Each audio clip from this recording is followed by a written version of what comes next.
нөгөө хоёр хүнтэй судалгаанд хамрагдсан хоёр хүн тутмын нэг нь өөрийгөө ажил эрхлэлт хөдөлмөрийн харилцааны хүрээндээ дарамт хүчирхийлэлд өртдөгөө, ялангуяа ам хэлээр донжлох хэлбэрт гэдэг юм уу, нэр төрөөр хутаа хэлбэрт өртдөгөө гэж хэлээд байгаа. За ингээд юуны хувьд бол ялгаа байхгүй, хүйсийн хувьд.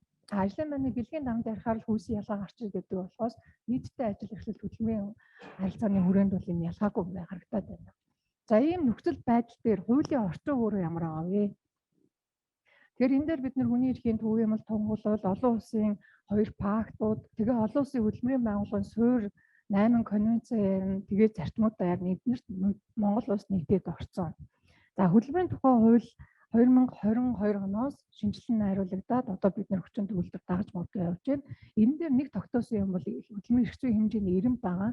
Энэ дээр одоо хамгийн чухал нь ялангуяа энэ дарамт хүчирхийлэлтэй холбоотой, ялгалан гадаргалтай холбоотой аж ахуй нэгж байгууллагууд дотоод хэм хэмжээндээ одоо ихэвчлэн бид нар бол хөдөлмөрийн дотоод журам гэж ярьдаг. Эсвэл өөр байж магадгүй зарим байгууллагууд тэр хөдөлмөрийн дотоод журам чухал болж байгаа. Хөдөлмөрийн гэрээнд дэх зохицуулалт өөрөө чухал болж байгаа. Тэгээ хамтын гэрээ гэдэг асуудал чухал болоод ирнэ. Яагаад гэхээр одоо салбар болгоо харилцаа адилгүй хэрэгцээ шаардлага хүний нөөцийн эрхэлж байгаа ажил, за магадгүй ажлын байрны онцлог хөдөлмөрлөг нөхцөл, ажлын ачаал гэдэг ондоо байдаг. Энэ ондоо нөхцөл байдлаа одоо энэ хөдөлмөрийн гэрээ дотоод журам хамтын гэрээндээ л тусгаж штэ. Өмнө сая хэлсэн би нэг 2 судалгаа хэллээ ш нөхцөл байдал ямар байгаа юм бэ гэж. Тэгэхээр бид нар тэндээс ямар дүгнэлт хийх вэ гэхээр бид нар сайн мэдэхгүй байна л гэдгийг хүлээн зөвшөөрч байна. Хувийн хөгжлийн хэмжээнд ч гэсэн төрийн албаны хэмжээнд ч гэсэн энэ талаар хоригдсан заалтаа мэдэхгүй байна. Ахаад нэг зүйл нь дотоод хэмжээндээ тусна уу гэхээр туссан юм уугүй юу мэдэхгүй байна. Гуравдугаарт нь мэдэхгүй байгаа юм. Хэрвээ та ийм асуудалд өртөх юм бол хаашаа хандах вэ гэхээр тэрийг бид нар мэдэхгүй байна. Тэгэхээр энэ бүхнийг мэдүүлэх ёстой, таниулах үүрэгтэй болж байгаа нь одоо хөдөлмөрийн дотоод журам байна. Хэм хэмжээ, гэрээ, хамтын гэрээ. За тэгээд энэ сүүлд одоо 2021 онд нийт үндэсний хэмжээнд судалгаа хийсэн байгууллагаас хийсэн 3 салбарыг онцолж энэ дарамт хүчирхийллийн эсрэг тодорхой арга хэмжээ авах ёстой гэж хэлсэн 3 салбар байгаа. За тэрнэр эрүүл мэндийн салбарыг хэлсэн. За спортын салбарыг хэлсэн, соёл урлагийн салбарыг хэлж байгаа. Энэ 3 салбар бол хүний эрхийн мэдрэмж төр ялгуулан гадуурхах хэсэгтэй халтшгүй байдлын орон зайны ойлголтын талаар тун ондоо соёлтой уламжлалтай явж иржээ. Өөрөө тийм байна.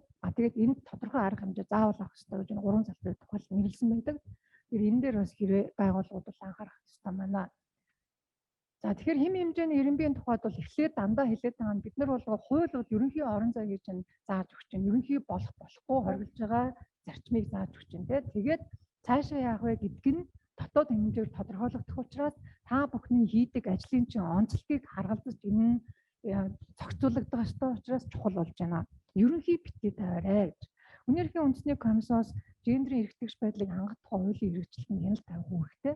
Энэ хүрээндээ төрийн байгууллагуудад хяналт шалгалт хийгээ явж байгаад нэг дутагдал ер нь нийтлэг байдаг. Тэр нь юу гэхээр ерөнхий их тавьдаг.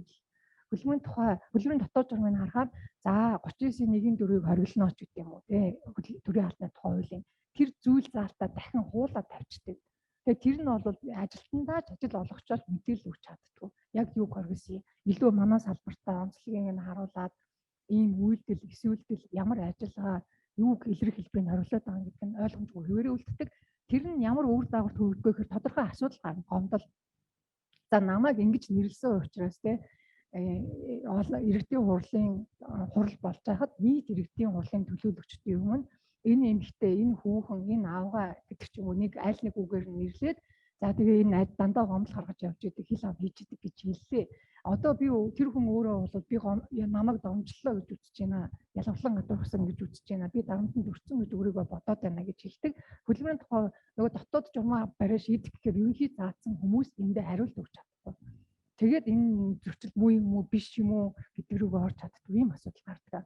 Тэгэхээр энийг хөдөлмөрийн дотоод журмыг одоо хөдөлмөрийн гэрээг хамтын гэрээг ач холбогдол өгч хамтран боловсруулж тал талаасаа олон янзын хүчин зүйл нөлөөлөх байдлаа авч үзэж шийдэх хүчтэй болоод байгаа маа зохицуулах хэрэгтэй болоод байгаа тийм.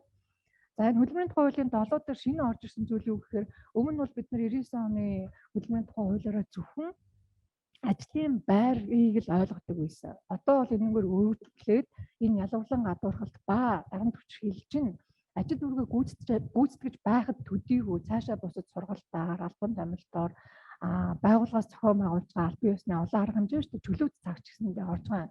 одоо тэр сургалт чөлөөт цаг өөр юу гэдэг байгуул уралдаан тэмцээн эдгээр чинь бүгдээр орж ийн ээлж солилцох ажил үйлчлэгч гэсэн орноо ажилдаа ирж очих замчин ч гэсэн орноо гэж ингэж өргөжүүлж тайлбарсан. Тэгэхээр өмнөх ойлголтоос бид нар бол хүрээгээ үйлчлэг хүрээгээ илүү өргөжүүлж байгаамаа.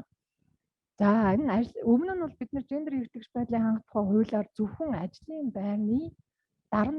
байрны бэлгийн дарамтыг хориглоно л гэдгийг заасан юм.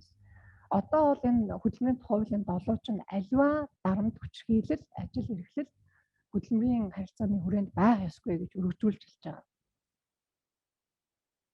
За энэ дээр бол бид нар 3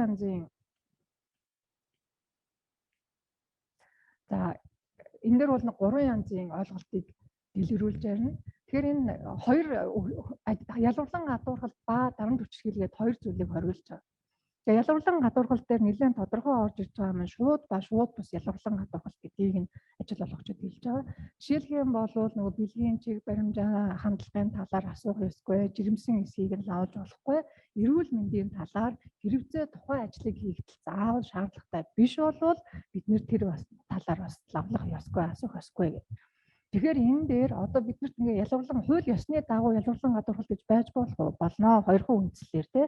Тэр нь тухайн ажил үүргийн онцлогоос бий болгосон аливаа хязгаарлалт давуу тал байх юм бол жишээ нь одоо эмэгтэй хүмүүс одоо үзлэг хийхэд тий адилхан хүйсийн хүн байх ёстой учраас бид эмэгтэй хүнийг ажилд авна. Эсвэл эрэгтэй хүнийг ажилд авна. За ачигч зөөгч хийх учраас бид нэр зөвхөн эрэгтэй хүнийг ажилд авна. Юу нь ямар албанд одоо бие гэлтрийн шаардлага хангалттай байх ёстой учраас хурд хүч шаарддаг учраас насны хязгаар тавина гэдэг юм тий. Ийм асуудал байж болно уу болно. За хоёрт нь хэлээд байгаа нь зарим бүлгийн ажилтнанд дэмжлэг үзүүлэх зорилгоор арга хэмжээг бид нар ялварлан хууль ёсны ялварлан одоо хууль заасан оргилтыг зөрчсөн гэж үзэхгүй л гэж байгаа. Энэ жишээлх юм бол хуваараа бизнес эрхэлдэг албан бус эвтрийн эмэгтэйчүүдийг дэмжих. Энэ бол одоо хууль ёсных гэж хэлэх гээд шүү дээ. Хөгжлийн бэрхшээлтэй иргэдийн хөдөлмөр эрхлэлтийг бид нар дэмжинэ. Залуучуудын одоо юу гэдгийг сурах эсвэл одоо хөдөлмөр эрхлэлтийг дэмжинэ, төслийг нь дэмжинэ гэх ийм байдлаар бодлого хөтөлбөр гараад ирэх юм бол шийдвэр гараад ирчихвэл энийг хууль ёсны гэж үзнэ. Тэгэхээр хоёр л биднэрт үндэслэх байна. Одоо бус нь бол хууль бус болж байна. Сая хэлээд байгаа ажил мэргэжлийн онцлогийн хувьд ингэж тавигдах шаардлага байна уугүй харах хэрэгтэй байна. Хоёрдугаар тодорхой бүлгийг, тодорхой зорилттой бүлгийг дэмжиж байгаа шийдвэр юм уу гэдэг ийм л нэг харах хэрэгтэй тийм. За тэгэхээр энэ ялварлан гадуурхалтын маш их эрдэг гомдлын ихэнх нь ялварлан гадуурхалтлаа гэж өөрийгөө үздэг асуудал байгаад байгаа учраас энэ дээр бас дотоод хэм хэмжээндээ бас хөдөлмөрийн гэрээндээ байгууллагын соёлтой ер нь энийг бол тусгаж дандаа явж явах хэрэгтэй байнгын л ажил юм лээ. Тэрнээс нэг удаа тайлбарлаад ялварлан гадуурхаж болохгүй гэдэг орчдөг ажил биш байна. Энэ дээр төрийн албан хаагч анкет ч гэсэндээ орж ирнэ. Одоо бид нар нийгмийн гарал байдал гэж асуудаг ч зүг юм уу л гэдэг байгаа тийм. Тэгээ хаана төрснийг асуудаг чи ажил бүгдэлтэй юм уу гэдэг. Тэгэхээр энэ яг төрийн албыг хаашгаад эсвэл тухайн албыг хаашгаад ажил бүгдэлтэй хамааралтай мэдээлэл авч цуглуулах үүрэгтэй. Хамааралгүй мэдээллийг цуглуулах нь бас энэ хуулийн зөрчил болно.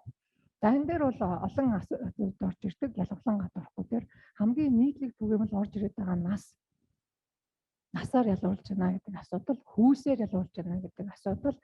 За дахин давтан нэг хилээд идэг юм шууд ялварлан гадуурхтай холбоотойгоос гадна дарамт хүчирхийлэлтэй холбоотой орж ирээд идэг. Тэр нь намын үзэл бодлоос боллоо гэдэг асуудлыг бас яриад байгаа. За эрүүл мэндийн байдлыг бол цөөхөн хэсэг дурждаг. За ийм юмуд гарч ирдэг ялварлан гадуурхлаа. За тэгвэл энэ сая ингээд хэдүүлээ 6 дугаар зүйлийг ярьлаа шүү дээ. Ялварлан гадуурхал хөдөлмөрийн тухай хуулийн. За 7 дээр одоо энэ ажил эрхлэлт хөдөлмөрийн хүрээний дарамт хүчирхийлэл дээр 3 зүйлийг яг хэлж байгаа. Нэгдүгээрт нь бие махбодын хувьд яахгүй дарамт хүчирхийлэл үзүүлж болохгүй. Энэ бол ойлгомжтой. Зодох, зохих, эрүүл мэндэд нь халдах, биед нь халдах тийм. За дараа нь сэтгэл санааны дарамт үзүүлж болохгүй, хил хамаар дормжилж болохгүй гэдэг юм. Энэ хэсэг дээр тайлбар хэрэгтэй. Тийм учраас дотоод хэм хэмжээндээ тусгахдаа та бүхэн энийг нэлээд сайн бодож сэтгэл санаа хил хамыг бол нэлээд сайн наривчилж зохицуулах хэрэгтэй. Зөв бус үг хэллэг хэрэглэхийг, тийм ээ хараахыг, доромжлохыг энэ бол болохгүй. Тэрийг ингээд тусгачиж болно. Тэрийг шалгуураар шүүхтэй ч гэсэн амархан гомдол ирэхэд юу жоохон төвхтэй орон зайгаад байдаг вэ гэхээр тийм зөв бус үг хэрэглээгүй хатлаа одоо ер нь бол хэвийн үг хэллэг хэрэгэлсэн хатлаа гутаанд оромжсон сэнжтэй ийм агуулга, ийм контекст, ийм байдал илэрхийлдэгээд идэв. Жишээлбэл одоо тэр хамт олонны өмнө нэг ажилтны одоо ажлын талаар хэлцэхдээ шаардлагатай хэсгийг тодорхойгүй үед тэгээд энэ ажилдаа хандж байгаа байдлын энэ хартаа одоо энэс илүү юу гарах вэ тэр гэдэг байдлаар хэлгээгээд байна. Тэгээ энэ дээр бол чинь шууд бид нэр ингээд хараад амжил байна уу гэхээр байхгүй. Гэхдээ энэ өөрөө цаанаа бас гутаас агуулга байж болохгүй гэх болно. Тийм учраас дотоод хэм хэмжээгээ тогтооход энийг сайн бодох хэрэгтэй юм байна. Одоо эерэг байдлаар гэдэг юм уу? Ердийн үг хэллэгийг ашиглачаад бас сценаар юм уу хэл амаар ингэж дамжиж хэл үзүүлэлт явуул бас байна уу. Тэгээ өргөдлөө өгөө өргөдлөө аваад гараа. Энэ дээр бол бас л зөв бас үг байхгүй шүү дээ. Гэхдээ тэгэл өрөө нүчээр нь өргөдлийг үйл нэлэгдэг юм ярьдаг. За 3 дахь хэлбэр нь бол энэ нөгөө бэлгийн тамтайгаа ажлын байрны бэлгийн тамтыг хариулна. Энэ харьцангуй гендрийн эрхтгийгч байдлыг хангах тухай хуулинд 10 жилийн өмнө 2011 онд ороо явсан учраас хамгийн их ойлголттой хэсэг нь энэ.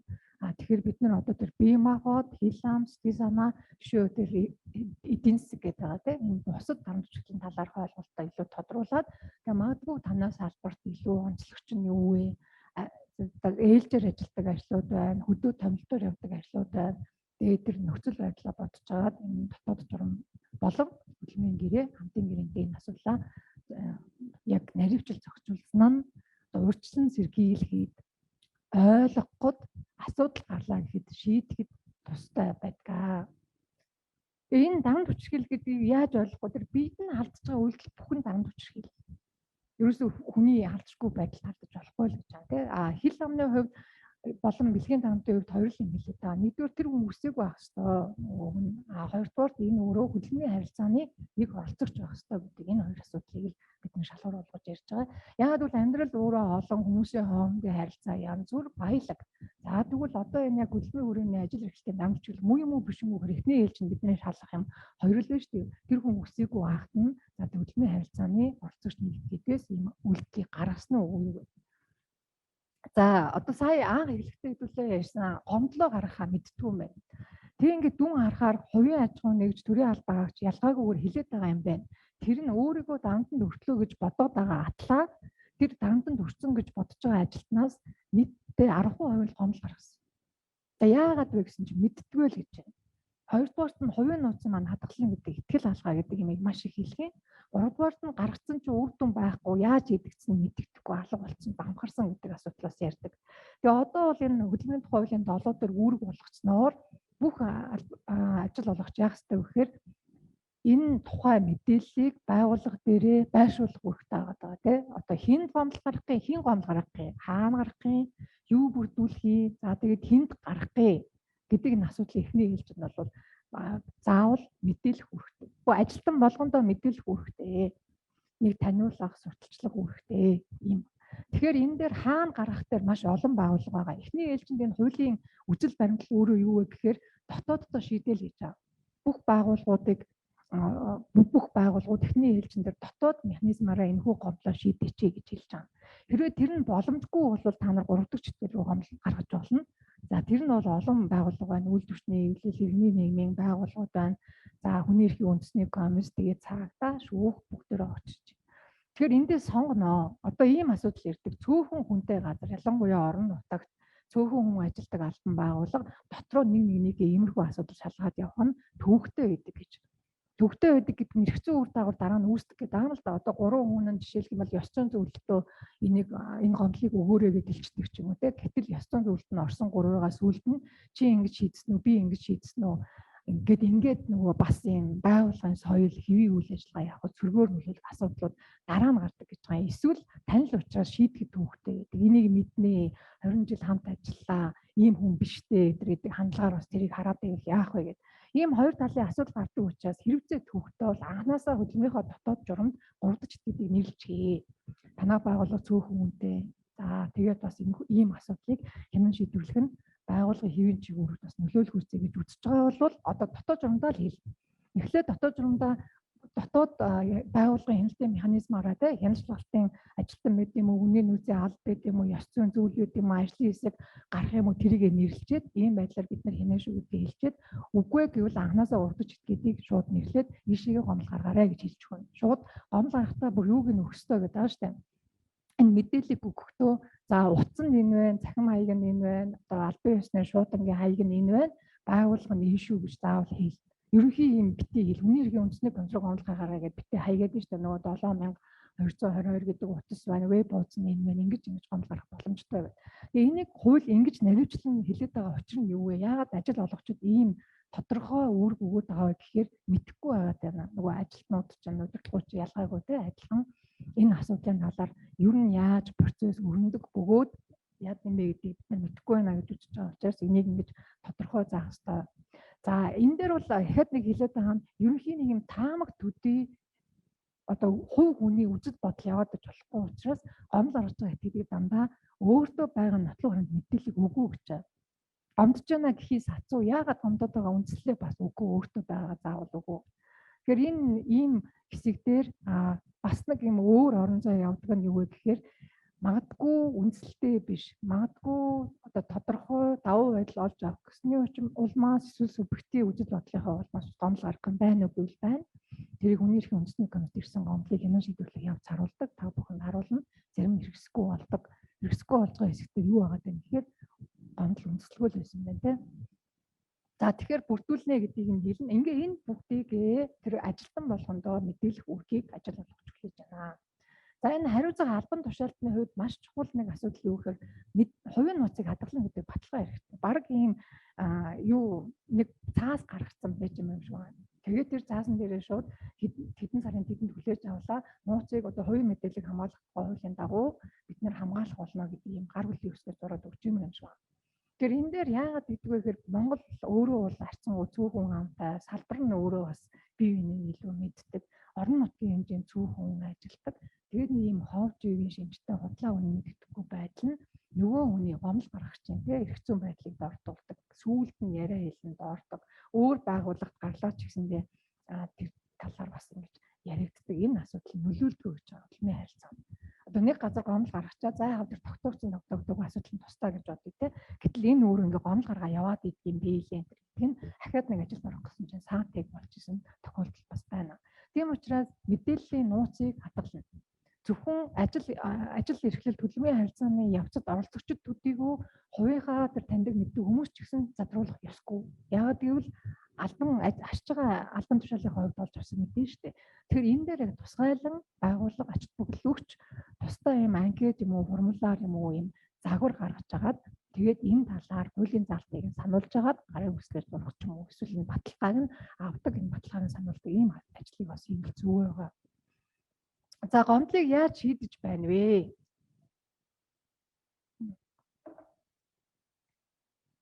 За энэ дээр бол гендер эрхтгч байдлыг хангах тухай хуулийн дагуу бол ажлын байрны дарамт хүчирхийллийнхаа асуудлаар хүний эрхийн үндэсний комиссар шууд гаргадаг. За хөдөлмөрийн маргааны хүрээнд сая хэлсэнчлэн байгууллага дотооддоо эхлээ шийдэх ёстой. Боломжгүй бол гурвдагчд гэдгийг сонгох ёстой.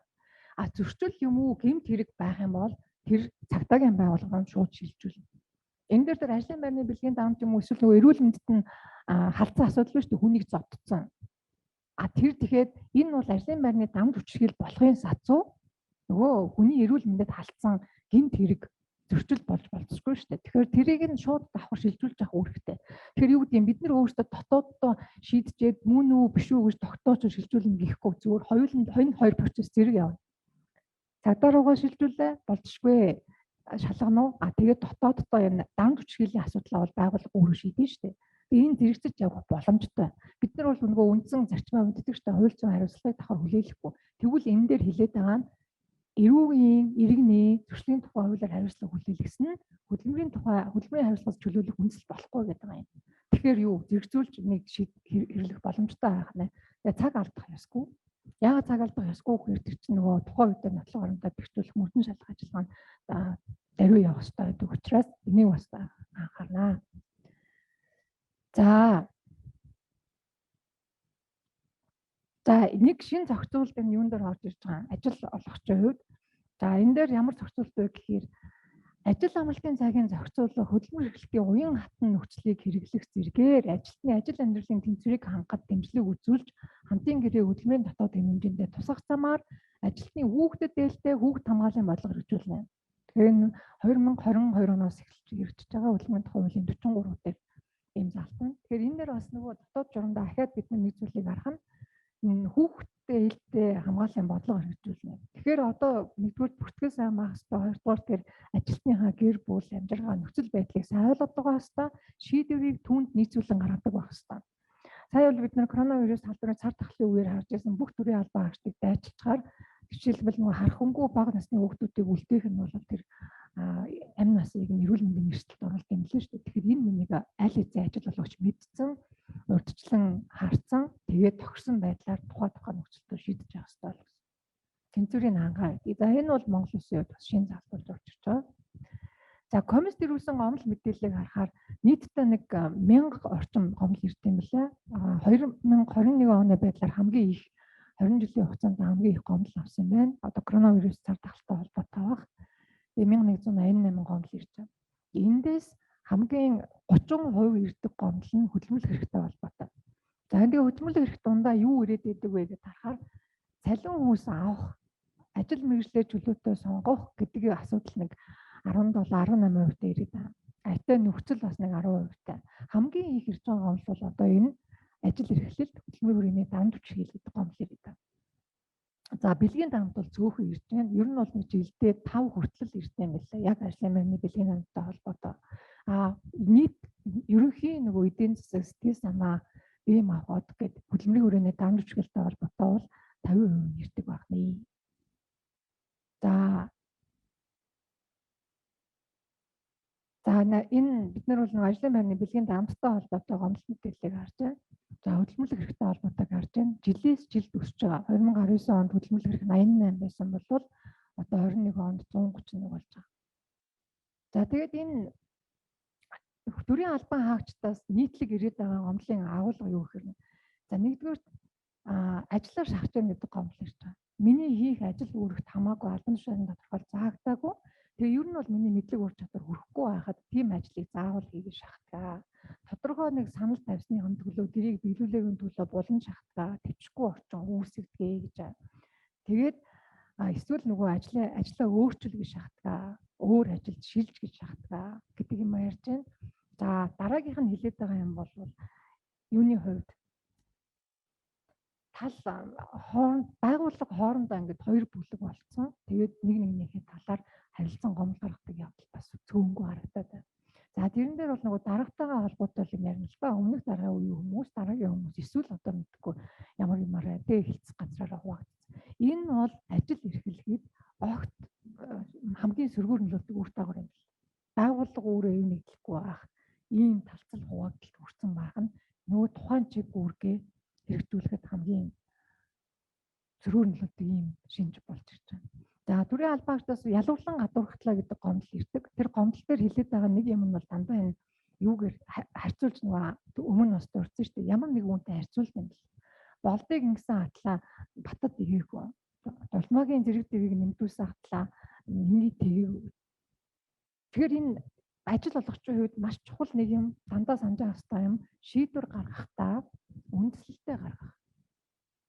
Өөрөөр гаргаж болно шүү дээ. Заавал хуулийн зэрэг төвшүүлэх албагүй шүү дээ. Гэхдээ юу үндэслэлтэй л баймаар байна. Тэрийгэ албан хаагчид ажилтнуудаа ойлгуулцдаг баймаар байна. За гендрийн эрхтгч байдлын хувьд за нэг дөрвөн ийм хүрээ хязгаар яг хуулиндаа бол 7 салбар олгоод ингэж задлсан байгаа. Энэ дээр харж байгаад яг хөдөлмөр эрхлэлтэй холбоотой хамгийн их илэрч байгаа эсвэл яг улс төрийн шийдвэр гаргах төвшөнд их эмгтээчүүдтэй оролцооны тухай нэг ярьж байгаа юм. Тэгээд нийгмийн үрээ, эдийн засгийн хүрээнд ярьж байгаа. Эдийн засгийн хүрээнд ярихдаа за харьцангуйгаар төрийн албанд бол шатлалаар цалинждаг учраас тийм асуудал байдгүй. Нэг асуудал гарч ирээд энэ төрийн өмчт үйлдвэрийн газар юм уу? Эсвэл урамшуул олох хүрээнд бага дэмжлээ, арай бага урамшуул олголоо гэдэг асуудлыг бас холбож ирдэг юм лээ. Тэр нь хүүстэй бол нэг шууд хамаатай бол биш. Ер нь ажилтны гэдэг утгаараа явд юм байна. За тэгэхээр энэ юуны ажлын байрны бэлгийн дарамт дээр бол хэлээд байгаа нь хаана үлддэг вэ гэдэг дээр ажлын өрөөг хамгийн их хийсэн билээ. Тэгээд нөгөө бусад албан харилцаатай холбоотой асуудлуудыг хийсэн байгаа.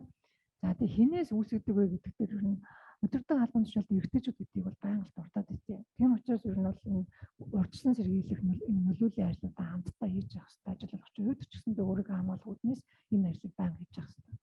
Энэ ямар үр дагавар хүргдэг вэ гэхээр ер нь бол хөдөлмөрийн бүтээмж огт буурдаг. За байгууллага талаас харъя л да. Тэнд чинь хөдөлмөрийн бүтээмж байхгүй бол одоо буураад байна. За тэгээд цаашаа талцал хуваагдалт үргэлдэг. Хувь хүнийхээ бол нэр төр, эдийн засгийн хөдөлмөрийн бүхэл нөхцөлд нь сөргөөр нөлөөлдөг үр дагавартай.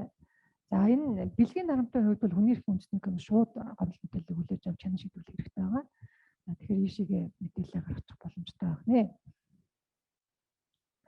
За энэ дээр нэг байгууллагуудад зөвлөд байгаа нэг зөвлөгөө байгаа. Энэ хөдөлмөр нийгмийн хамгааллын сайд хүний эрхийн үндэсний комиссийн дарга хөдөлмөр нийгмийн зөрчлийн 3 талын үндэсний хороо хамтраад нэг ийм төрийн байгууллагын хөдөлмөрийн дотоод журамдаа ажлын байрны бэлгийн дарамтаас үржилэн сэргийлэх гарсан гомдлыг шийдвэрлэх хэм хэмжээг тусгуулах бэлгийн дарамтаас ангид орчин бүрдүүлэхэд чиглэсэн үлгэрчилсэн заавар гэж 2019 онд баталсан байгаа. Тэгэхээр энийг дотоод журмаа боловсруулахдаа бас хараад авах санаагаа аваад жишгийг бас аваач гэдэг ийм зүйлийг хэлж байгаа. Дахиад нэг зүйл нь ажил олгогчдын үед ингээд дотоод журмаа боловсруулахдаа дахиад процессыг битэн мартаарай. За гомдлыг хүлээгээд авчлаа. Гомдлыг хүлээгээд авсны дараа яах вэ гэдгээд бас заавал журмлаарай. Ажиллагаагаа яах ажлын хэсэг байгуулад хуралдах юм уу? Нэг гишүүн хариуцаа дээр тайлбар мэдээллийг цуглуулах юм уу? Хоног хугацаа гэж байна уу? Тэгээ яхаа хуралдаанаараа хилцэх юм уу? Хамааралтай бол одоо тэр шинжиж мэдэж гэдэг шиг хүн асуух юм уу, томилох юм уу? Эсвэл яах юм? Гэт энэ бүхнийгээ яг журмлахгүй бол одоо энэ гомдол мэдээлэл шийдвэрлэх баг байгаа бас нэг үндэслэл нэг. А тэгээ яасан одоо төрийн албан хаагчдаас ирүүлсэн гомдол төр бид нар дандаа төрийн юундаа өгсөн гэж хэлдэг. Байгууллагын удирдлагуудаа энэ гомдлоо өгсөн юм а гэдэг юм лээ. Эсвэл хүний нөөцийн ажилтнанд энэ гомдлоо гаргасан. Гэтэл шийдвэрлсэнгүй гэж хэлээд байна. Тэгэхээр юу гэхээр нөгөө механизм чинь ажиллаагүй байна. Тэгээ яагаад шийдвэрлээгүй юм бэ гэдэг араас нь сонирхоод мөшгөө явахаар процесс дутуу байдаг нь бас нэг юм сайжруулах ёстой зохицуулт бол харагддаг.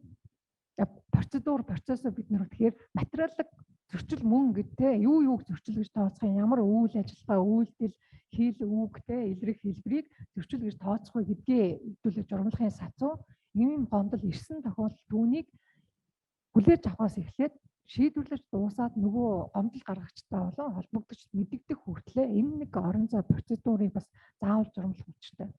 Нарийн байх тусмаа, тодорхой байх тусмаа аль алиндаа амар шийдэж байгаа, шийдвэрлэж байгаа хин алиндаа амар байдаг учраас энэ процедурыг битгий мартаарай. Энэ чухал. За тэгээд энэ хүү одоо юундаа гурван талтын энэ гурван байгууллагаас хамтарсан энэ ажлын байрны бэлгийн дарамтыг үржилэн сэргийлэхтэй холбоотой энэ бас жишгийг хараарай. За зөрчлийн тухай хууль дээр одоо хэрвээ ажил олгогч чинь энэ саяхан үүргүүдийг биелүүлээг бол одоо бид нар бол баахан үүрэг хүлээлээ шүү дээ ажил олгогчид. Нэгдүгээр дотоодын хэмжээнд тусах хэрэгтэй болоо, гэрэндээ тусах хэрэгтэй болоо, журмлах хэрэгтэй болоо. Тэгээд тодорхой зөрчлүүдийг нэрлэн зааж, салбарынхаа онцлог, байгууллагынхаа онцлогийг харгалзаад бүгдийг нь тодорхой зохицуулах хэрэгтэй болоо. Энэ тухайга бүх албан хаагчдаа таниулах, мэдүүлэх үүрэгтэй болоо. Тэгээд орж ирэгдэн юм уу эсвэл нийтэд манай байгууллагын ажилтнууд харах байдлаар энийг байршуулах үүрэгтэй боллоо. За ингээд үүнээс энийгээ зөрчүүл яах вэ гэж. Энэ дээр бол бид нэг торгуул хүлээхээр байгаа. Дотоод журамдаа энийг тусгаагүй бол тэгэхээр торгуул хүлээнэ. За гэхдээ энэ одоо нэмэлт өөрчлөлтөөр ер нь бол залруулагдах байх. Зөрчлийн тухай хууль дээр одоо байгаад байгаа нь зөвхөн бэлгийн дарамт гэдгээр яваад байгаа юм.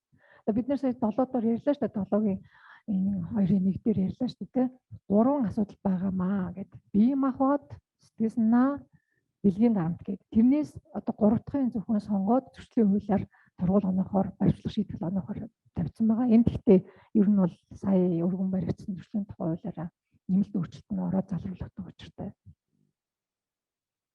За хамгийн сүүлд нь ёс зүйн талаар хэдүүлээ харъя.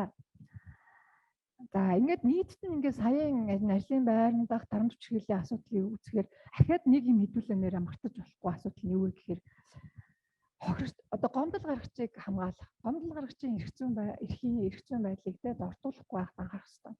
Тэр хүний зөв гэсэн үг биш. Зүгээр тэр гомдол гаргасан хугацаанд нь хянан шийдвэрлэж дуусгах хүртэл хугацаанд нь ямарваа нэг байдлаар нэмж дарамтлахгүй, ажил албан тушаалыг нь бууруулахгүй, ажлаа салахгүй, өөрчлөхгүйгээр байж байгаа шийдэх ёстой.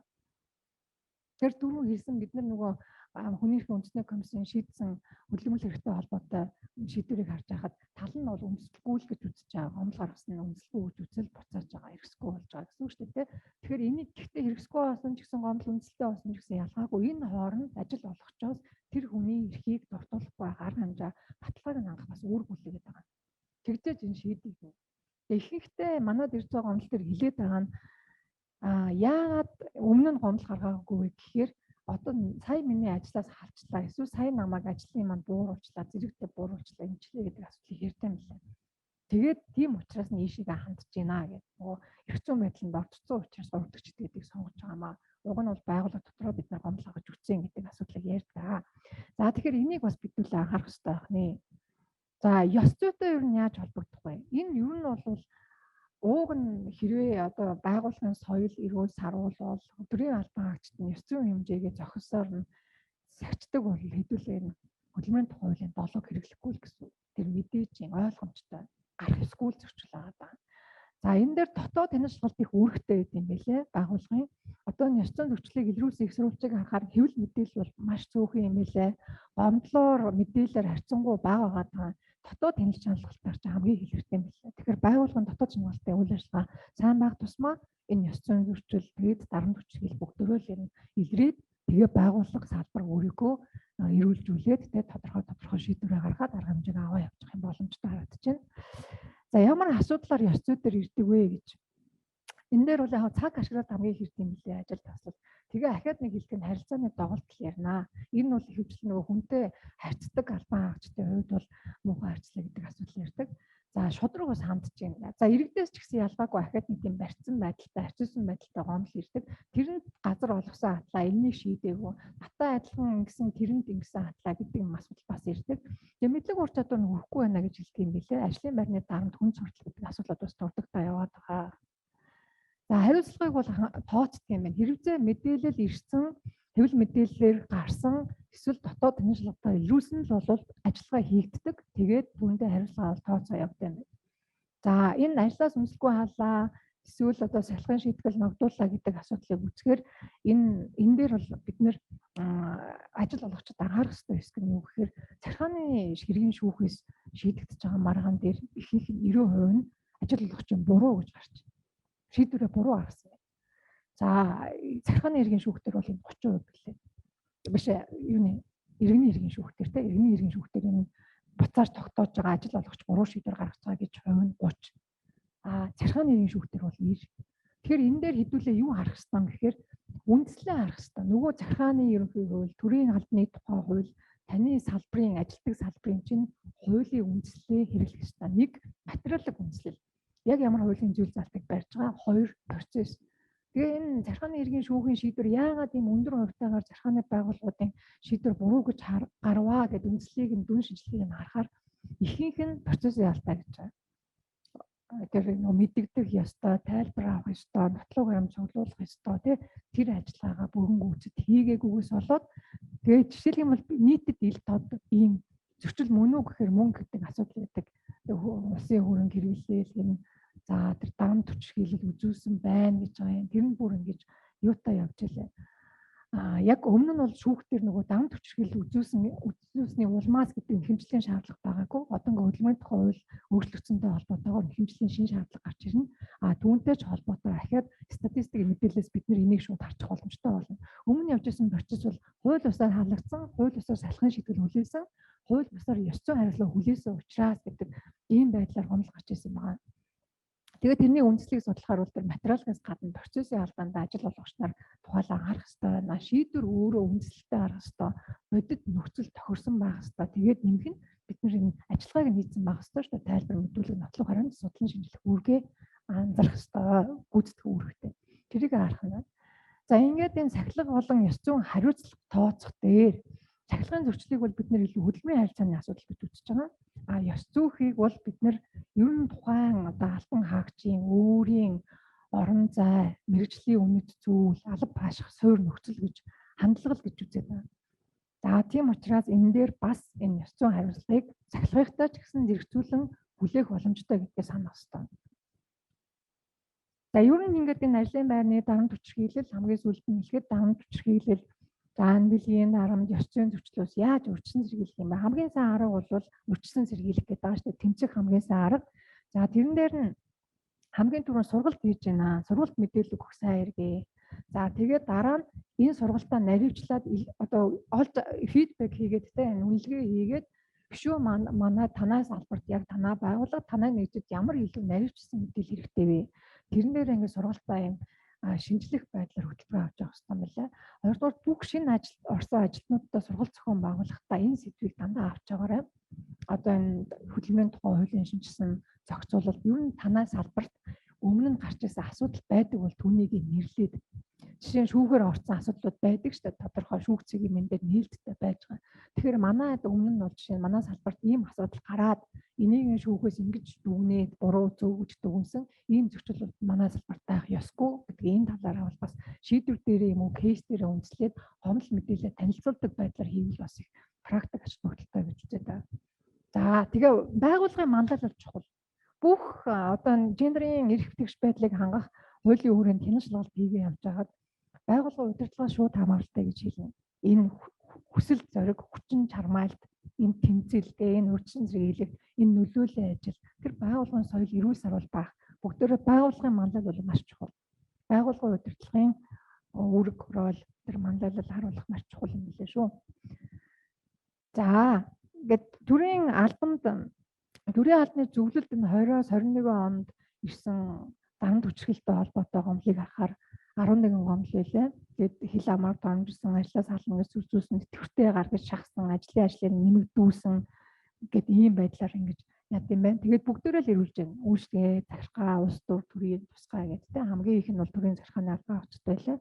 Тэгэхээр энэ дээр бид нар бас нөгөө ажиллах ёстой. Хөдөлмөрийн дотоод хэмжээ, сургалт, нөлөөллийн үйл ажиллагаа, тэгээд дотоод зохицуулалт процедур, нууцыг хадгалах асуудлууд, за тэгээд байгууллагын мандал гэдэг энэ сая дуртаад байгаа бүх зүйлийг байгууллага өөрийн хүрээндээ урьдчилан боловсруулад, зохицуулаад, төлөвлөөд ингэж авах боломжтой арга хэмжээнүүд байгаа.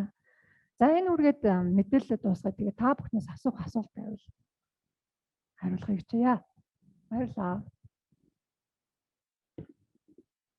За баярлалаа та бүхэндээ. Ингээд асуулт байвал асуултанд хариулъя. Бас энэ сүлжээгээр санал дээр бас асуултууд ирээд ах шиг байна.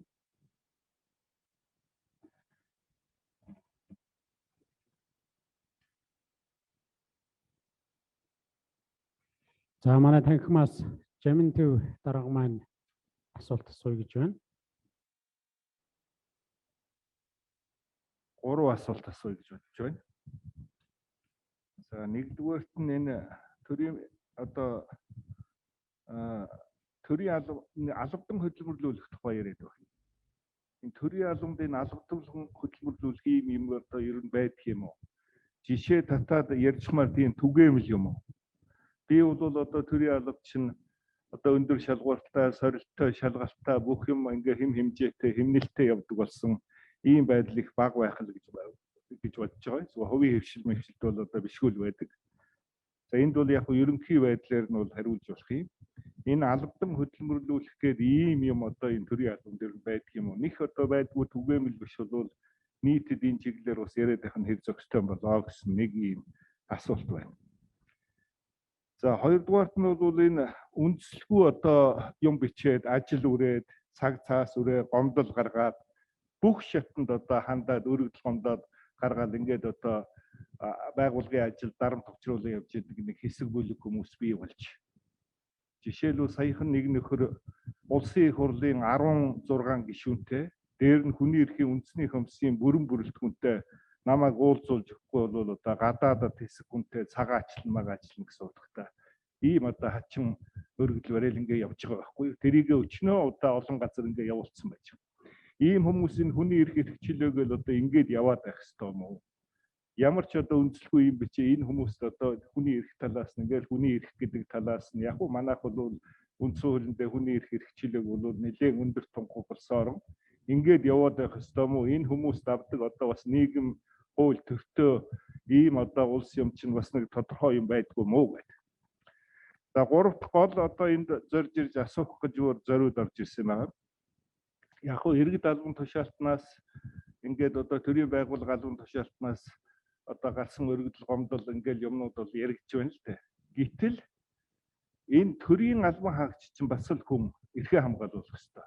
Энэ төрийн албан хаагч чинь бол нэг хэсэг нь бол одоо энэ иргэдийн асар их дарамтанд байна шүү дээ. Жишээлбэл хүнтэй шууд харьцдаг, нийгмийн даатгал, халамж, хөдөлмөр эрхэлт, улсын бүртгэл, татвар, мэрэгжлийн хяналт ч юм уу ингээ иргэдтэй шууд харьцдаг ийм албан хаагчд бол одоо асар их дарамтанд байдаг. Нэг нөхөр орж ирэл загнадаг, хууль бус зуул шаарддаг, сүрдүүлдэг, зүү усаар харьцдаг, хил амаар доромжилдог. Тэгээ шуудхан бичлэг хийдэг. Тэгээ дээд даргант нь ховлдог. Бүр дээдлэлт нь өргөдөл гомдол өчнөө бичээ хайчихдаг. Тэгээд нөгөө иргэдийн эрх сошиалоос айдаг ийм л одоо ертөнц болсон юм чи нөгөө маалгын тушаалтанда дарга нь арьсаа хамгаалаад тэр иргэн баахан дарамт учруулсан байх дээр нь нэмэл одоо тэгээд нөгөө ажилтнаа нэг арга хэмжээ авсан нэр зүүдг юм эсвэл арга хэмжээ авдаг юм уу загнадаг юм уу ингээд ийм байдал бол ерөөсөө их түгээмэл болжээ. Энийг бол бас дээд төвшөндөө бас уул турал цуглаанд ороод явж явахт бол их хурлын даргынхаа төвшөнд ингээд энэ одоо байнгын хорон дарга их хурлийн гишүүд хууль тогтоогчд бол бас мэддэг юм байна лээ. Гисэн мөртөөсөө одоо энэ талаар бас ийм зохицуулт юм ингээд байхгүй ингээд байгаа байхгүй юу. Тэгэхээр энэ иргэдээс одоо өөрсдийнхээ эрхийг ингээ ийм байдлаараа бол энэ хүний эрхийн үндэсний хомсд хандсан юм ер нь ирдэг юм уу? Яг бодит байдал дээр асар их байгаа шүү дээ. Тийм учраас энэ хүний эрхийн үндэсний хомс бол одоо энэ байгууллага бол зөвхөн иргэдийн биш энэ төрийн албан хаагчийн одоо энэ зөрчигдсөн байгаа энэ эрхийг хамгаалах чиглэлээр бол бас анхаармаар юм байгаа. Энэ чиглэлээр өргөдөл гомдол хэрэг ер нь одоо хийсэн судалгаа янз бүрийн юм одоо байдаг юм уу гэдгийг нэг сонирхоо гэж бодож байна. Явдар тий. Жамин явдар. За гурван асуултанд нь хариулъя. Сонирхолтой асуултууд байна. За нэгдүгээр нь албан хөдөлмөр хийлгэж болохгүй гэдэг яг манай нэгдэд орсон конвенцийн зарчим л та. Төрийн албан дээр албан хөдөлмөр харьцангуй бага юун дээр гарч ирдэг вэ гэхээр нөгөө бөөнөр нь байлгадаг цэрэг хоригдл хоёрыг байнга хянжаах хэрэгтэй. Тэнд байна уу юу? Асрамжийн газар хянжаах хэрэгтэй. Сонсогчд энэ цэргийн сургуулийн, юмны сургуулийн дотор ийм эднэр дээр бол хянжаах хэрэгтэй юм лээ. Тэрнээс биш төрийн албаны түвшинд албан хөдөлмөр бол Монгол улсад байгаа гэж хэлж чадахгүй. Тийм юу алга үндэслэл судалгаа статистик байхгүй. За хоёр дахь нь төрийн албан хаагчид өөрсдөө дарамтанд ордог. Энэ байна. Сая ингээ хөдөөгөр явж байхад ийм аймагт бас нэг тодорхой нэр бүхий иргэдтэй болсон. Нөгөө хэд ингээд лайв хийдэг гэж юм. Тэгээ орж ирж зарим нэг биеийн махбод нь халддаг гэж юм. За энэний эсрэг юу хийж чадах вэ? Хуулиа харандаа. Хуулийн дээр юу гэж хэлж байгаа юм? Одоо гурван үндслэл байгаа юм бол бид нэр тэр хүний эрхийг хязгаарлах боломжтой байгаа шүү дээ. Бусдын эрх хэрэгчлөө нь халдсан. Нийгмийн хэв журам алдагдууллаа. Төрийн албан хаагчийн албаа гүйцэтгэх нөхцөлд нь албаа гүйцэтгэгт нь саад учруулах. Тэр үндслэлийг цагдаар угаал өгөх боломжтой. Эсвэл дотоод журам дээр юу гэж заасан байдгийн дээр хэвэн гаргах, халдах, сануулгах яа гэв тэрийг л хэрэглэх боломжтой. Тэгээд түүнээс гадна энэ дээр яг хэвээр гэхээр энэ дамтан дээр төрийн албаны зөвлөлийг би бас тодорхой мэдээллийн цуглуулж агаад бас энэ дээр бол тодорхой бас бодлого шийдвэр гаргах нь зөв бахаа л гэж бодож байна. Тэгэхээр энэ дээр манай яг хүний эрхийн үндэсний комиссийн хувьд төрийн албанаас иргэдтэй дамжуулах гэдэг юм ирдэггүй. Тэрийг хяналт шалгалтаар явхад ярьдаг, нөхцөл байдлыг илэрхийлдэг, судалгааны явцад ярилцлагын явцад хэлээд байна. Тэрнээс өөртөө бол яг тухайлан онол гаргадаггүй. Тэгэхээр энэ байдлыг дамжуулахгүй таслан зогсоох ёстой юу вэ? Ёстой. Хэн ч хэнийхээ эрхэдтэй хууль бусаар халдах ёсгүй л юм чинь. За тэгэхээр энэ дээр бол нөгөө ганц байгууллага гэхээс илүү бас хамтран гэж хүчин чармайлт гаргаж энэ асуудлыг шийдэхийг хичээх ёстой л гэж бодож байна. Хоёр дахь асуулт нь тэгж үндэслэгүйгээр гомдол гаргаа явдаг хүмүүс байна. Энэ дээр байна. Энэ манай удаж байна. Манай байгууллагч бас байна. Тэгээд өмнө нь иргэдээс төрийн байгууллага албан тушаалтанд хандаж өөрчлөлт гомдол гаргах тухай хуулийг шийдвэрлэх тухай хуулийн дагуу бид нэр өмнө нь танд хариу өгсөн байна гэж давтан ингээ хариу өгөх адил гаардаг. За тэгээд нөгөө хэд нь асуудлыг шийдсэнгүү гэдгийг тийм буруутгадаг ийм хандлага байна. Тэгээ энэ дээр бол юу гэж бодож байгаа гэхээр одоо энэ иргэдээс төрийн байгууллага албан шалганд хандаж гаргасан үүдэл гомдлыг шийдвэрлэх тухай хуулийн хүчингү олох асуудал ирэгдэж байгаа юм лээ. Тэгээ тэрнтэй холбоотой нэг юм байгууллага хоорондын дундын сан үүсгэх хоорондоо мэдээлэлээ солилцох энийг нэг үр дүнтэй шийдэх аргыг бас хамт ярилцсанаа гэдэг тэмдэглэлүүд байгааг сонсон. Тэр хүрээндээ бас авч үзэх боломжтой. Яг өргөдөл гомдолч та дахин өгөөд байна болохгүй гэж хэлээд бол бид нэр бас тэгж чадахгүй байна. Өгөх хэрэгтэй юу гэхээр эрэхтэй бид нэр хариу өгөх ёстой болчиход байгаа юм л та. Хэрвээ хүний эрхэд нөлөөлөөгүй, бусдын эрхийг зөрчөөгүй, хэв журам зөрчөөгүй, үндэсний аюул байдал тохирол учруулаагүй бид нар тэгээ дахин давтан готлог хүчин таньж үндэслэхгүй гэдэг бас тийм хязгаарлалт тавьж болтугай. Ийм л нөхцөл байдал. За баярлалаа.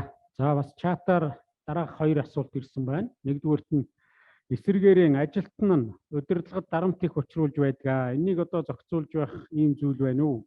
Жишээ нь үндсэн үүрэгт ажиллаа мэдэхгүй байгаа ажилтан удирдлагад бол ихээхэн дарамт учруулдаг юм аа.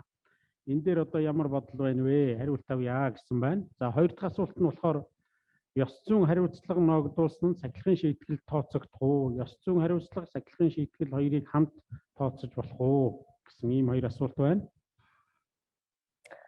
Ажилтан удирдлагадаа дарамт учруулдаг. Дотоод журмаараа л зохицуулнаа. Дотоод журам чинь зөвхөн дарга зориулаагүй шүү дээ. Ажилтанд хамттан зориулж байгаа байгууллага нөхөлтөнд. Тэгэхээр тэндээ л юу болох юу болохгүй бүгдэнд нь хамаатай л баггүй юу? Одоо энийг тэгээд тэрвээ тэр болохгүй үйл гаргасан болвол тэр дарагдаа дарамт учруулдаг байгаа ажилтанд ялгаагүй тэрийг хүлээж аваад хянан шийдвэрлээл тэгээ хариуцлага ногдуулаад явах хэрэгтэй гэсэн үг шүү дээ. Тэгээ яг нэг юм зүйлээс хэдүүлээ бас нэг анзаарах хэрэгтэй юм шиг байна. Тэгэхээр урдчилж битгий ингэж хүмүүсийг буруу зүгийн шууд битгий тогтоогоорой. Тэрнээс зайлсхийгээрэй.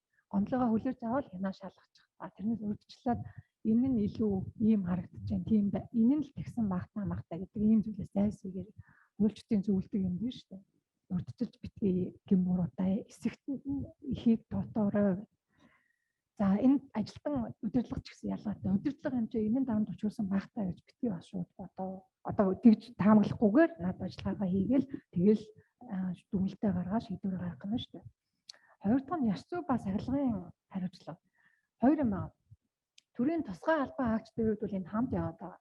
Яагаад гэвэл нөгөө өөрсдийнх нь хуулиар хэрвээ ёс зүйн зөрчил гаргах юм бол төрийн албаны тухай хуулиас хариуцлага хүлээгнэ гэдэг учраас ёс зүйн зөрчил гаргасан ч хөдөлмөрийн харилцааны зөрчил гаргасан ч гэсэн ялгаагүй нэг хариуцлага хүлээгээр тогтоосон байна.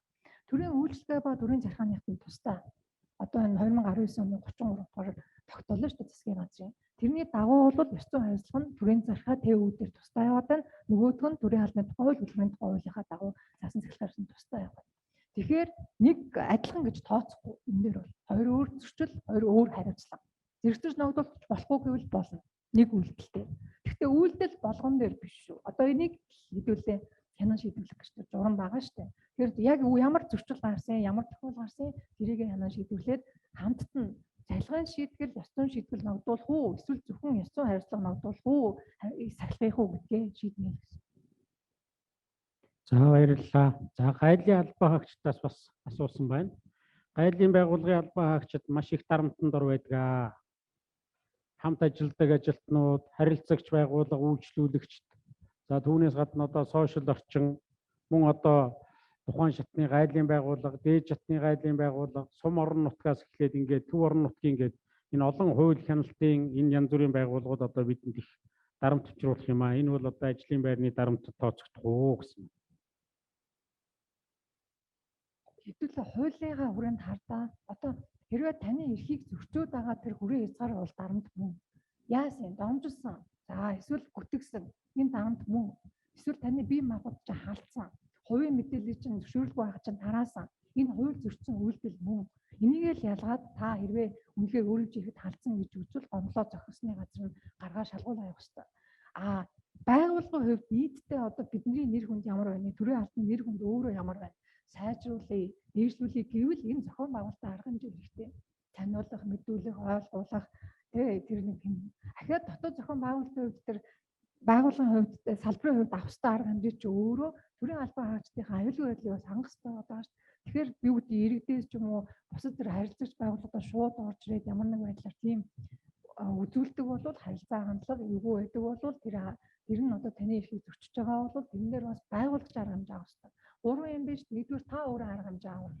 Хоёрт нь байгууллагч нь, гуравт нь салбарын хэмжээнд тогтолцооч нь. Тэгээ аль нь ялгаж байгаа тэгээд хариу арга хэмжээ авах л ёстой. Гомдлоо суугаад гэж бол таарахгүй шүү дээ. Төрийн албаагч ч өөртөө хуулиар мэдж байгаа.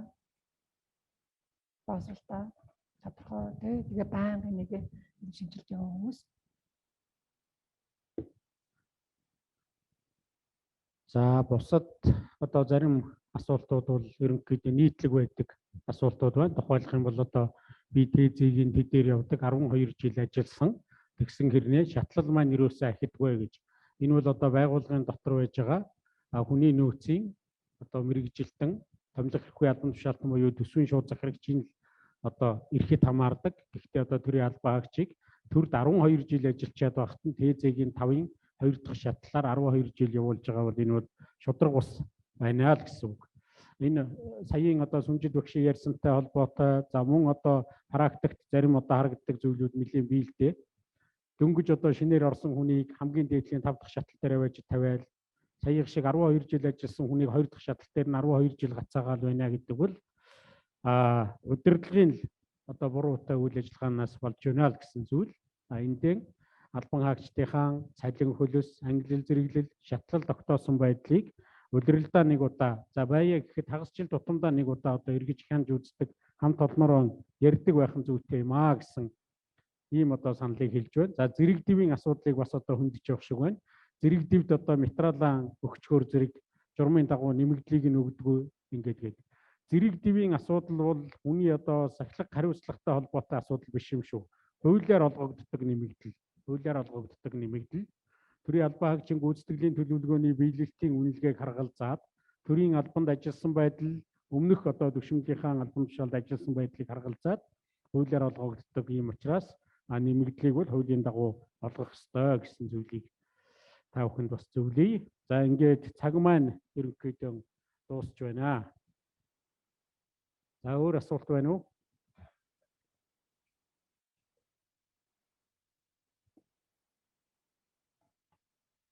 За юуны түрүүнд өнөөдөр бидэнд сонирхолтой мэдээлэл хүргэж энэ төрийн албан хаагчдын боловсрол чадварыг дэвшлүүлэх чиглэлээр төрийн албаны зөвлөлтөд өнөөдөр хамтарч ажилласан сүнжид докторт маш их баярлж байгаа нийт төрийн албан хаагчдынхаа нэрийн өмнөөс илэрхийлье. Таны цаашдын ажил үйлс хөдөлмөрт өндрөөс өндөр амжилт хүсье. Өнөөдрийн сургалтыг хааж дүгнэж үг хэлж өгнө үү хэмээн төрийн албаны зөвлөлийн гишүүн Баатар сайхан таныг урьж байна. За баярлалаа та бүхэнд. Та бүхэн бас лекцийн идэвхтэй ингэж сонсож байнгын хэрэглээ болгож 4 дахь өдөр болгоны 10 цагаас ингэж оролцдогт бас төрийн албаны зөвлөл салбар зөвлөлүүд манай салбар зөвлөлийн нарийн бичгийн дарга салбар зөвлөлийн бүрэлдэхүүндээ бас талархаж байдаг. За өнөөдрийн сүмжид багшийн өгсөн одоо мэдээлэл энэ сургалтаас бид одоо ажлын байран дээр дарамтлах, дарамт үзүүлэх, за мөн одоо ялгуурлан гадуурхтай холбоотой чиглэлийн зарим зүйлүүдийг нэлээд тод том руу авлаа. Тухайлх юм бол одоо гадаад төрх байдлаар нь ялгуурладаг, хүйсээр нь ялгуурладаг гэх мэтлэнгийн олон асуултууд байдаг. Дээр нь одоо шин сургал гэдэг юм уу сүүлийн үед нэлээд их газар аваад байгаа зүйл маань улс төрийн одоо үзэл бодол гэдэг юм уу энэ байдлаар нь за мөн одоо эрүүл мэндээр нь ялгуурладаг ийм зүйлүүд байна. За ялгуурлаж одоо гадуурхаж байгаа энэ зүйлүүд дотор дарамтлаж байгаа зүйлүүд дотроос одоо юу харагддаг вэ гэхээр бидэнд нэлээд түгээмэл харагддаг нь зодох жичлэх ийм зүйлүүд бий. Хамгийн нууцлагдмал бөгөөд одоо дэлгэрэнгүй гэдэг юм уу нэлээд байгаад байгаа зүйл маань сэтгэл санааны дарамт байдаг. Түрүүн одоо ярийн дунд гарлаа танилцуулгын дунд цалин хөлсөөр нь нэмэгдлэр нь шатлалаар нь магадгүй одоо ажлынх нь офс өрөө тасалгаа сандал ширээгээр нь ийм зүйлүүд бий. Өмнө нь одоо нэг агентлагийн дэд даргын албан тушаал томилогдчихсэн нөхөр шүүхээр яваад буцаад томилогдоод очихоор зэрэг албан өрөөнд нь та ажилдаа ороо гэж байгаа. Тэгээ ажилдаа орохоор зэрэг яадаг вэ гэхээр нэг ширээ нэг сандал өөр ямар ч одоо тавилга байхгүйгээр тэрүүл бодвол одоо ажлын байрны дарамтын нэг хэлбэр байсан бахаа гэдэг. За дараагийн нэг асуудал нь одоо хил амаар доромжлох нэр төр алдар хүндийг нь гутаах асуудал байна. Тэгээд мөн одоо ажлын байрны дах бэлгийн дарамтын асуудлыг бас нэлээд хэллээ. За эдийн засгийн далд хүчирхийлэл гэдэг нэг зүйлийг бас өнөөдөр онцолж хэллээ. Тэгэхээр зэргийн эдийн засгийн гэдэг маань цалин хөлсийн зохицоор нь олохгүй байх, нэмэгдлийг нь олохгүй байх, авах ёстой зэрэг дэвийг нь өгөхгүй байх гэдэг юм уу. Төрийн албанд одоо 5 жил ажилласан бол 5% нэмэгдлээс эхлээд ингээд нэмэгдлээ аваад явж явах ёстой. Тэгээд дээрэс нь одоо эрдмийн зэргийн, ур чадварын, мэрэгжлийн зэргийн, төрийн алба хаасны зэрэг дэвийн гэдэг энэ олон нэмэгдлүүд аваад явдгаа гэсэн. За энэ зүйлүүдийг хамгийн гол нь хуулийн дээр ерөнхийлөгдсөн байгаа зүйлийг дотоод журмандан одоо нарийн чанд тусгаарай. Мэдэгдэхүйц одоо байдлаар тусгаарай. Хит ерөнхий тусгаж болохгүй гэдэг зүйлийг бас бидэнд хэллээ. За хууль бол ерөнхийдөө одоо зааж өгөөд байхаар одоо энэ зүйлүүдийг дотоод журмандан сайн тусгаарай. Хөдөлмөрийн тухай хуулийн 6 дугаар зүйл, 7 дугаар зүйлийг бас одоо албан хаагчид энэ сургалтанд орсон иргэд албан хаагчид маань бас нэг дахиад давтаад нэг уншаад ингээд өөрсдөө аваарай гэдэг. За өргөдөл гомдол гарлаа гэхэд одоо хизээ хаана хинд юуг бүрдүүлж өргөдөл гомдлыг хүлээж авах байгууллагын зөв тогтоож ингэж хандаарай гэдэг зүйлийг бас зөвлөж өглөө. Энэ зүйлүүд маань бол одоо та бидний амьдрал авахд бас нэн чухал хэрэгтэй зүйл байгаа. За сүнжид багшийн хувьд бол одоо 98 онд Монгол Улсын их сургуулийн хууль зүйн сургуулийг хуульч эрхцүүч мэргэжлэр төгссөн.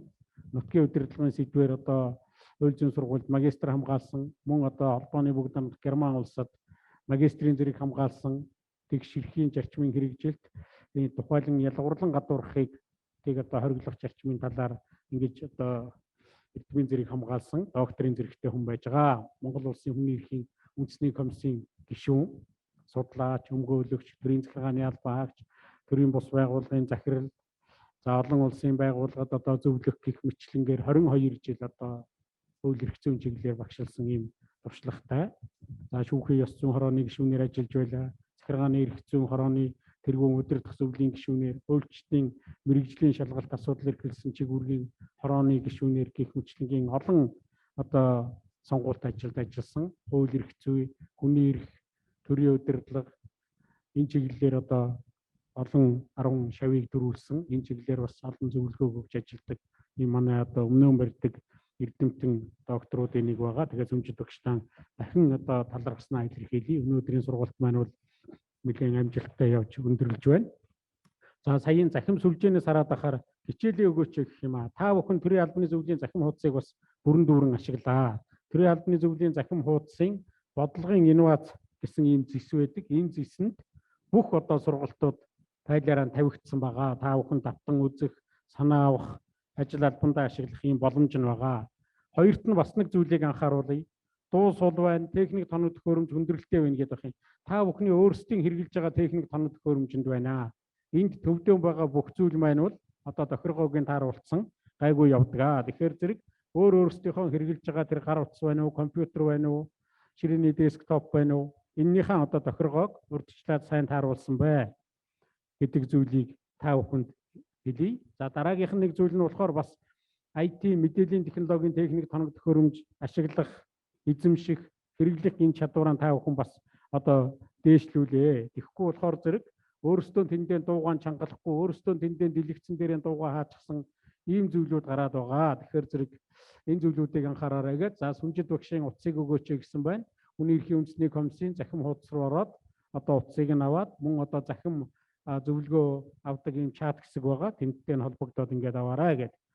За ингээд өнөөдрийн сургалтанд оролцсон, сургалтыг зохион байгуулсан төрийн албаны зөвлөл, түүний дундаа сургалт судалгаа мэдээллийн нэгдсэн сангийн нэгж, ажлын алба, холбогдох мэдээлэл технологийн болоод зохион байгуулж байгаа албан хаагчид, за мэдээлэл өгсөн сүнжид багш, за сургалтын үйл ажиллагаанд одоо бүх талаар дэмжлэг үзүүлсэн бэлгүүн дарга гэдэг энэ бүх хүмүүстэй талархал илэрхийлье. Сургалтанд оролцсон та бүхний ажил амьдралд сайн сайхан эрүүл энх инээд хөрийг билэгдэе. Ингээд дараагийн эх 4 өдрийн сургалт хүртэл баярлалаа та бүхэнд.